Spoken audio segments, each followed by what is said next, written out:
What's up mga people? Ayan, nakapag-ani na tayo ng ating bell pepper. Ayan, yun nga lang, yung pinag-anihan natin, hindi natin alam kung tutuloy pa o mamumunga pa o tuluyan siyang mawawala. Ayan, update tayo sa ating mga tanim. Ito na sila mga boss, yung ating mga bell pepper na nasa sako. Ayan.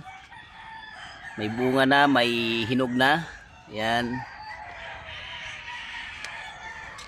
Wow, ang ganda. Talaga naman. Nakakatanggal ng pagod, nakakatanggal ng ng gutom. Ayan mga boss, ang ating update sa ating bell pepper na nasa sako lang. Ayan. Daming bunga. Kato oh. Grabe, daming bunga. Hanggang dito oh. Mga bulaklak. And then, ito yung pinagkunan natin dito. Kinuha na natin kasi mayroong sakit itong isa. Yan, may punggos siguro to.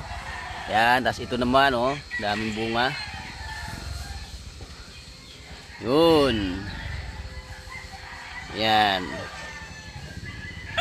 Ayan mga boss, yung update natin sa ating bell pepper sa mga nag-aabang. Yan, sumusubaybay dito sa ating channel, Abalines TV.